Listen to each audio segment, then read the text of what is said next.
মসজিদ কমিটিরও তো সমস্যা আছে, কি সেটা বলি। পড়াশোনা যারা করছেন, যারা সৎ লোক, পড়াশোনা করলে যে সৎ তা না, যারা সৎ তাদের একটা জিনিস মাথায় রাখতে হবে, আপনার সততার দাম সারা পৃথিবীর সব কিছুর চাইতে বেশি, সব কিছুর চাইতে বেশি। আমি বলি, ভালো কাজ করতে গেলে অনেকে এসে কি কবে জানেন, ভাই এটা তো ওনাদের কাজ না, এটা হচ্ছে পুলিশের কাজ, অমুকের কাজ। এরা হচ্ছে সবচাইতে বড় নিমকা শয়তান।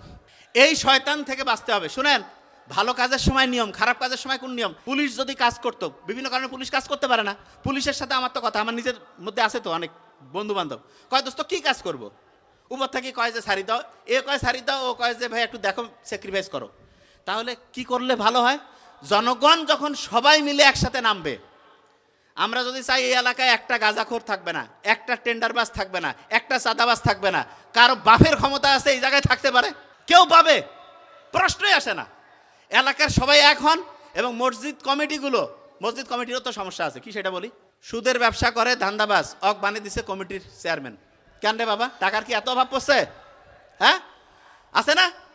এবং আমি আমার আব্বাকে বলি যে আব্বা তোমরা বিভিন্ন জায়গায়, আমি বললাম যে কয়েছে এখন ভালো হবে। আচ্ছা ভালো হয়েছে, কছে যে ভালো বানানোর জন্য খুব চেষ্টা চলতেছে। আমি বলছি ভালো বানানোর জন্য মানে কি চেষ্টা? কয়েছে ওকে পদ দিলে সে হচ্ছে একটা মসজিদ কমিটির পদে আছে, এই জন্য খারাপ কাজ ছাড়বে। আমি কই যে এরকম খারাপ কাজ ওই ছাড়তো তাহলে ইবলিশ শয়তান আল্লাহর সাথে ছিল, ফেরেশতার সাথে, শয়তানি ছাড়তে হয়।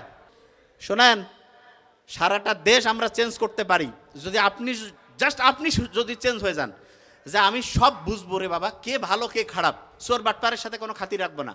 যে 2 নাম্বারি করে, চুরি করে, ঘুষ খায়, মানুষকে ঠকায়, 2 নাম্বারি করে টাকা পয়সা ইনকাম করছে, তার সাথে অত মিষ্টি মধুর কথা কেন রে বাবা? হ্যাঁ দেখা হয়েছে এমনিতে, আসসালামু আলাইকুম, কিন্তু ও আবার প্রধান অতিথি বানিয়ে থুইছেন কি কারণে? পয়সার ধান্দা। তা আপনিও তো বড় চোর রে বাবা। প্রোগ্রাম বন্ধ করে দেন, সবচেয়ে সৎ লোক দিয়ে প্রোগ্রাম করতে পারলে করবেন, না হলে প্রোগ্রাম বন্ধ। আমি যে কোনো প্রোগ্রামে যাওয়ার আগে কই যে আমার প্রোগ্রাম নেওয়ার ক্ষেত্রে আমাদের যে টিম আছে, আমি আগে কই যে যারা করতেছে তাদের একেবারে স্ক্যান করি।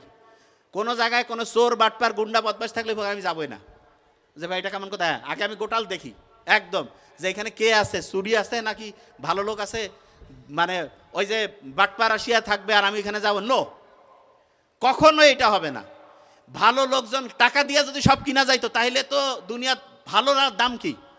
ভালো মানুষজন তো এইভাবে ধ্বংস হয়ে গেছে। একজন একটা 5 লাখ টাকা দিল, 10 লাখ টাকা দিল, যা ওর সাথে একটা কাজ করে দিল। কেন রে বাবা, এটা ভুলেও করা যাবে না।